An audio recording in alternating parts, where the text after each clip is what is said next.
ክሪፕቶ በኢትዮጵያ በህግ ፈጽሞ ተፈቅዶ አያውቅም። ህጉም ይህን ያረጋግጣል። ይህ አዲስ እገዳ ሳይሆን የነበረው ህግ ተፈጻሚ ማድረግ ነው። የኢትዮጵያ ብሔራዊ ባንክ ትላንት የካቲት 19 2018 ባወጣው መግለጫ መሰረት በዲጂታል መድረኮች እንደ ባይናንስ፣ ባይቢት፣ ቴሌግራም ወዘተ ላይ በብር የሚደረጉ የፒር ቱ ፒር የክሪፕቶና የውጭ ምንዛሬ ግብይቶች ህገወጥ መሆናቸውን ተናግሯል። ሰላም ጤና ይስጥልን። የህግ ባለሙያ ምስራች ነኝ። ዛሬ ሁላችንም ልናውቀው የሚገባ በጣም ጠቃሚ መረጃ ይዤላችሁ ቀርቤያለሁ። በዲጂታል የንግድ መድረክ ላይ በኢትዮጵያ ብር ክሪፕቶ የምትገዙ ወይም የምትሸጡ ከሆነ የኢትዮጵያ ብሔራዊ ባንክ አዲስና ጥብቅ የሆነ መግለጫ አውጥቷል። ዛሬ በዚህ ቪዲዮ ይህ መመሪያ ምንድነው፣ ማንን ይመለከታል እና ምን አይነት ቅጣቶች አሉት የሚሉትን ጉዳዮች በዝርዝር እናያለን። የኢትዮጵያ ብሔራዊ ባንክ ባወጣው ይፋ የመግለጫ መሰረት በኢትዮጵያ ብር ታጅበው የሚከናወኑ ማናቸውም የፒር ቱ ፒር የዲጂታል ገንዘብ ግብይቶች ህገወጥ መሆናቸውን አስታውቋል። ፒ2ፒ ማለት በአጭሩ ከሰው ወደ ሰው የሚደረግ ቀጥታ ግብይት ማለት ነው። በመሀል ባንክ ወይም ሌላ ተቋም ሳይገባ በዲጂታል በቀጥታ የሚደረግ የገንዘብ ልውውጥ ነው ማለት ነው። ይህ ማለት እንደ ባይናንስ፣ ባይቢት እና በሌሎች መድረኮች ላይ የባንክ አካውንታችንን ተጠቅመን ብር በማስተላለፍ ዩኤስዲቲ ወይም ሌላ ክሪፕቶ መግዛት ወይም ክሪፕቶ ሸጠን ወደ አካውንታችን ብር ማስገባት ማለት ነው። ይህ ደግሞ አሁን በወጣው መመሪያ መሰረት በህግ ያስቀጣል ነው። በፊትም አልተፈቀደም ነበር ማለት ነው። ግን አሁን ምንድነው አዲሱ ነገር በይፋ ተከልክሏል ማለት ነው። ብዙዎቻችን የምንጠይቀው ጥያቄ አለ እዚህ ጋር ብዙ ጊዜ እንደ ሃምስተር ኮምባት ያሉ ጌሞችን ወይም ሌሎች ኖት ኮይን ጌሞችን ተጫውቶ ኮይን ነው የሸጥኩት፣ ይህ ወንጀል ነው ወይ የሚል ጥያቄዎች ይቀርባሉ።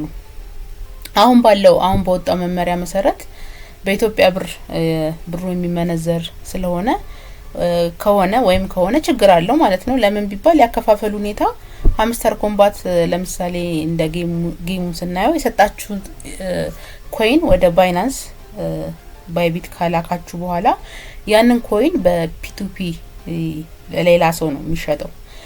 ያ ሰው ደግሞ ከራሱ የባንክ አካውንት ወደ እናንተ የባንክ አካውንት ነው ብር የሚልከው። ስለዚህ የባንኩ እይታ ምንድነው የሚሆነው? ባንኩ የሚያየው ሃምስተር ጌሙን መጫወታችሁን ሳይሆን ለአንድ ለማታውቁት ሰው ለምሳሌ ብር 10,000 ብር ወደ አካውንታችሁ ገቢ ሲሆን ይህ ግብይት ደግሞ በባንኩ ሲስተም ውስጥ ህገወጥ የውጭ ምንዛሬ ልውውጥ ተብሎ ነው የሚመዘገበው ማለት ነው። አደጋው ምንድነው ስንል ያ ገንዘብ የላካችሁለት ሰው የፒ2ፒ መርቻንት አካውንቱ በክትትል ላይ ያለ ከሆነ የእናንተም አካውንት አብሮ ተባባሪ ተብሎ ይታገዳል ማለት ነው። ስለዚህ መፍትሄው ምንድነው? ኮይኑን በዶላር መያዝ፣ አሁን ባለው ሁኔታ ኮይናችንን ወደ ብር ለመቀየር አለመሞከር፣ በባይናንስ ወይም በሌላ ዋሌት ውስጥ በዩኤስዲቲ መልኩ በማስቀመጥ ዶላሩ እዛው ባለበት ዋጋ ስለማይቀንስ አካውንታችንም አይታገድም ማለት ነው። ሌላው አማራጭ ደግሞ ዓለም አቀፍ ግብይቶችን መጠቀም እንደ ባይናንስ ካርድ ካላችሁ ወይም በውጭ ሀገር የሚኖርም ዘመድ ካለ ኮይኑን ወደ እነሱ ዋሌት በመላክ በውጭ ሀገር ግብይት እንዲፈጽሙበት ማድረግ ይቻላል ማለት ነው። ሌላው ኢትዮጵያ አሁን አዲስ የፎሬክስ ማሻሻያ እያደረገች ስለሆነ ወደፊት የዲጂታል ገንዘብ ክሪፕቶ አጠቃቀምን የሚፈቅድ ወይም የሚቆጣጠር ህግ ወደፊት ሊወጣ ይችላል። እስከዚያ ድረስ ግን ይህ ህግ እስኪወጣ ድረስ በህገ ወጥ መንገድ ከመመንዘር መቆጠብ ነው። ሌላው የተቀመጠ ገንዘብ ያለበትን ወይም ደሞዝ የሚገባበትን ባንክ ዋና አካውንታችንን ለፒ2ፒ ግብይት በጭራሽ አለመጠቀም ነው። ምክንያቱም አንድ ጊዜ ብላክ ሊስት ውስጥ ከገባ ስማችንን ለማጽዳት በጣም ከባድ ስለሚሆን ማለት ነው። ባጭሩ እንደዚህ አይነት ጌሞች ለምሳሌ እንደ ሃምስተር ኮምባት አይነት ጌሞችን ተጫውቶ መጫወቱ በራሱ ወንጀል አይደለም። ነገር ግን ያንን ኮይን በባይናንስ ፒ2ፒ በኩል በኢትዮጵያ ብር መመንዘር ወንጀል ያደርገዋል ማለት ነው አሁን በወጣው መመሪያ መሰረት። ስለዚህ ንብረታችንን ወይም ኮይናችንን በዶላር መልኩ ይዞ መቆየት ብልህነት ነው ማለት ነው። እስቲ ለዚህ መመሪያ መውጣት ዋና የህግ ማዕቀፎች ምንድናቸው ወይም መሰረታዊ የሆኑ የህግ ማዕቀፎች ምንድናቸው የሚለውን እንመልከት። አንደኛው የገንዘብና የባንኮች አዋጅ ነው። በኢትዮጵያ ህጋዊ መገበያያ ገንዘብ የኢትዮጵያ ብር ብቻ ነው። ማንኛውም በገንዘብ ስም የሚንቀሳቀስ መሳሪያ በኢትዮጵያ ብሔራዊ ባንክ እውቅና ሊኖረው ይገባል። የክሪፕቶ ሁኔታን ስንመለከት ግን እንደ ቢትኮይን፣ እንደ USDT ያሉ ክሪፕቶ ካረንሲዎችን ስንመለከት በብሔራዊ ባንክ እውቅና ያልተሰጣቸው በመሆናቸው በህግ እንደ ገንዘብ አይቆጠሩም ማለት ነው። ስለሆነም ለእቃ ወይም ለአገልግሎት ክፍያ ማዋል ህገ ወጥ ነው ማለት ነው። ሌላው የውጭ ምንዛሬ አስተዳደር ደንቦች የሚመለከተው ደንብ ነው። ይሄ ደንብ የውጭ ምንዛሬን መግዛት፣ መሸጥ ወይም ማስተላለፍ የሚችሉት ፍቃድ የተሰጣቸው ባንኮችና የፎሬክስ ቢሮዎች ብቻ ናቸው። የፒቱፒ ሁኔታን ስንመለከት ግን ዶላር ወይም USDT ለሌላው ሰው መሸጥ ወይም መግዛት በህጋዊ መንገድ ፈቃድ ሳይኖራቸው የውጭ ምንዛሬን የመለዋወጥ ስለሆነ ወንጀል ነው ማለት ነው።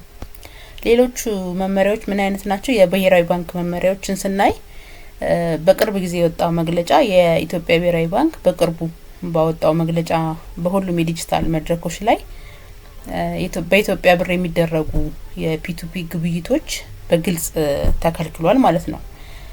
በፊትም አልተፈቀደም፣ አሁን ግን በግልጽ ተከልክሏል ማለት ነው።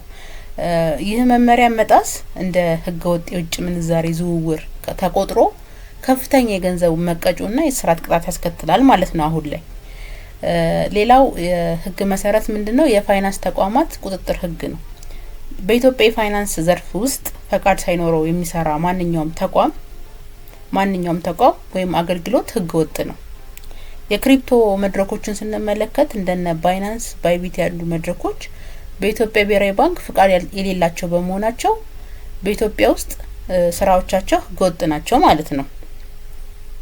በአጠቃላይ በኢትዮጵያ ህግ መሰረት እና አሁን በቅርቡ በብሔራዊ ባንክ በወጣው ክሪፕቶን አስመልክቶ በወጣው መግለጫ መሰረት ክሪፕቶ ህጋዊ ገንዘብ አይደለም ተብሏል።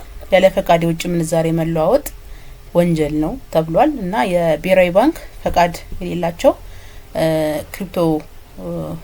ክሪፕቶዎች ህገወጥ ናቸው፣ መድረኮች ህገወጥ ናቸው ተብሏል ማለት ነው። የዛሬው መረጃ ይሄን ይመስላል። ይህ መረጃ ጠቃሚ ሆኖ ካገኛችሁት ለጓደኞቻችሁ ቪዲዮን ሼር ማድረጋችሁን አትርሱ። እንዲህ ያለ ወቅታዊ መረጃዎችም እንዲደርሷችሁ ቻናሉን ሰብስክራይብ አድርጉ። ጥያቄ ካላችሁ በኮሜንት መስጫው ላይ አስቀምጡልኝ። ስላዳመጣችሁኝ አመሰግናለሁ። ሰላም ቆዩ።